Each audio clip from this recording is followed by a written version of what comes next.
Some of the things that I'm going to say you've heard, but like I said, everything is an accumulation of knowledge, and it keeps progressing and understanding and learning new things and seeing and being revealed new things. So again, some of the things that you're going to hear, you probably already heard, but it's all connected. That's part of the key to this. Everything is building off of itself. It's all connected. So let me get to it and show you what I mean. So 360. There are 360 days in one classic Hebrew year. There are 360 degrees in a full circle. That's amazing to me, because if you start in the book of Genesis and you read, you'll notice this pattern that once you get to the last book, Revelation, you almost end up where you started. There's a tree and a garden and the kingdom of God, etc. It makes a full circle, and the Bible tells us this exactly in Ecclesiastes 3:15 and Ecclesiastes chapter 1 verse 9. Now, starting from the top here, this what I call time loop that we're in, it's a 6,000 year time loop. And 6 is the number of man. We have to know that 6 is the number of man.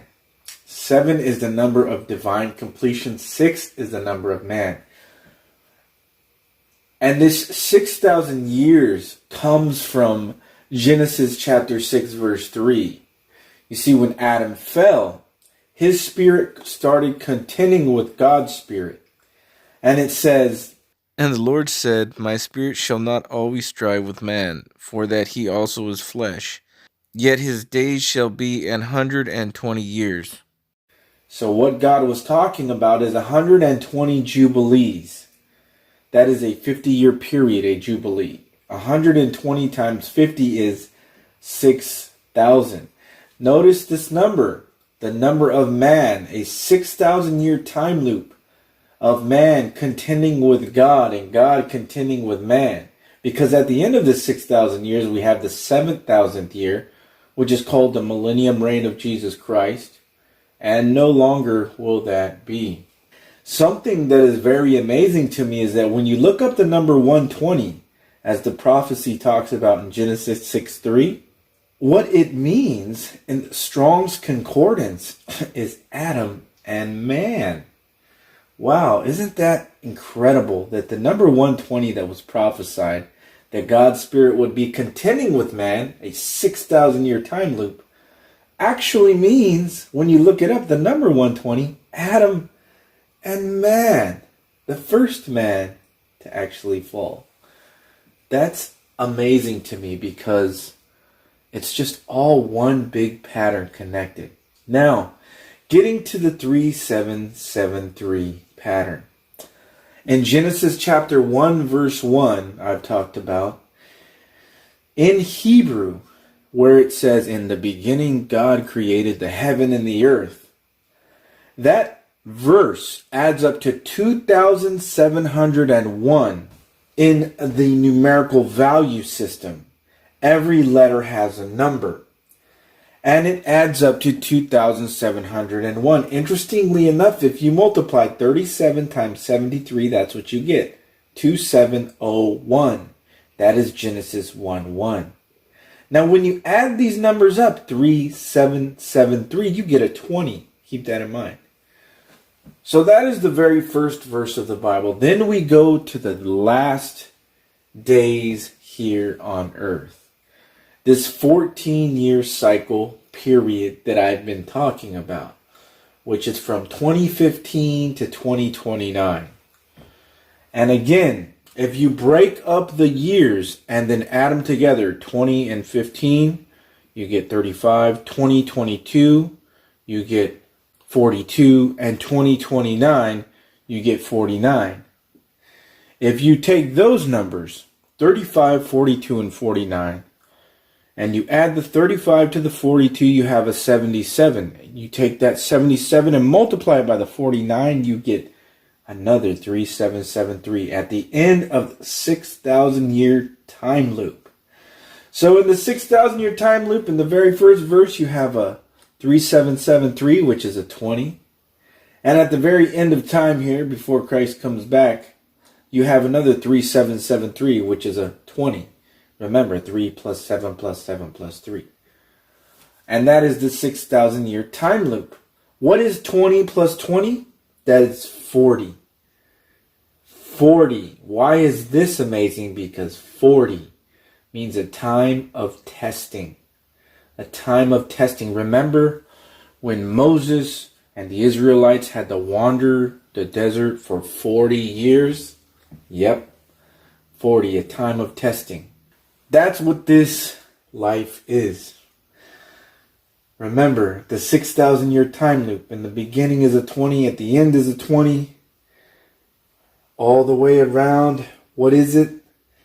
It's a time of testing where God's Spirit is contending with man and man is contending with God.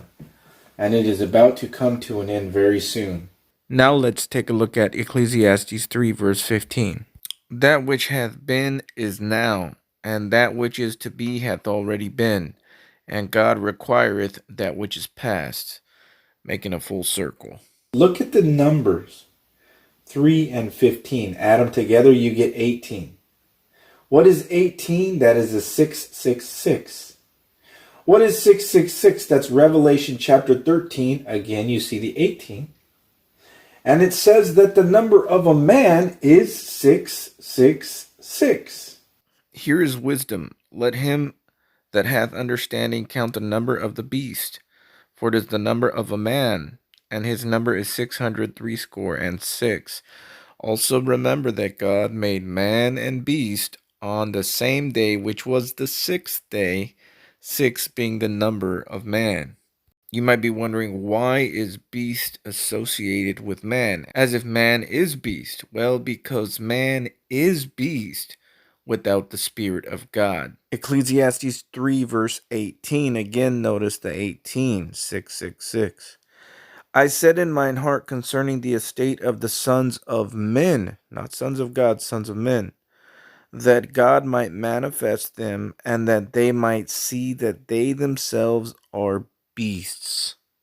So again, we have Ecclesiastes chapter 3 verse 15 talking about the time loop, the 6,000 year time loop, and it's connected with the number of man. Also keep in mind that the 15 is actually a 120 also. If you take all the numbers in 15 and add them up, 1, 2, 3, 4, 5, 6, 7, 8, 9, 10, 11, 12, 13, 14, 15, it's a 120. So in Ecclesiastes 3 verse 15, which is a 120, it's talking about the circle that goes all the way around the 6,000 years, or the 120 jubilees. It's all interconnected in patterns. See that? 6,000 years God's Spirit will contend with man. These patterns are everywhere. The numbers are everywhere. They all match up and are significant. One last thing. If you take the last 15 years of our cycle here until Agenda 2030, God's Agenda 2030, you have 2015 all the way down to 2030. If you just take the last two digits from 2015 to 2030, 15, 16, 17, 18, 19, 20, all the way to 30, you add them up, what do you get? 360, showing us a full circle at the end right here of the 6,000 years. Again, that's what this is. It's a 6,000 year time loop, time of testing for man. Hey, are you the type like me who has trouble keeping track of your car keys? Well, a Michigan man solved that problem by turning himself into a key. CNN's Jeannie Most reports. Why worry about losing your car keys when you can take matters into your own hands, literally, with a chip implanted in your hand at a tattoo and piercing parlor? You can't lose your hand, so you'll always have a way of getting in your car. Brandon Delali had a local anesthetic injected, then the chip inserted. A few days later, his hand hardly sore. He was hovering over the door pillar to open his Tesla. Though he's been mocked, Tesla bros will single-handedly ruin civilization. Brandon says he's no Elon Musk groupie, but rather... I'm a huge tech nerd. I work in technology. What he really wants is for the chip to be updated so the implant will work for credit cards. But till that's possible, he'll settle for starting his Tesla by holding his hand over the console. I'm getting a lot of comments saying, well, what if somebody comes after you and chops off your hand? Brandon already had a chip implanted in his other hand that allows him to unlock the door to his home. It also holds his contact and medical information, such as COVID vaccinations. It glows green, so you know the phone is reading the chip. Can you show me your lump? It's hard to see, but you can kind of see part of it kind of pop up on the end right there. Barely a bump, though he's taking his lumps online. But they don't get to say with a wave of the hand. Open, O Sesame! Yes, open, O Sesame. Genimos, CNN, New York. In my administration, we will ensure that this system is in place. And I will tell you, it will be on land, it will be on sea, it will be in air. We will have a proper tracking system. The mark of the beast is coming. It is just around the corner. Even though I don't think that the church will be here for it, we can definitely see the foreshadowing of it. Revelation chapter 13, verses 16 and 17. And he causeth all, both small and great, rich and poor, free and bond, to receive a mark in their right hand or in their foreheads. And that no man might buy or sell, save he that had the mark, or the name of the beast, or the number of his name. Again, all does not mean all. It means all that their names are not written in the book of life. And also in Revelation chapter 14, it says that if you receive this mark, you are unredeemable. That's it. That's the end of the road.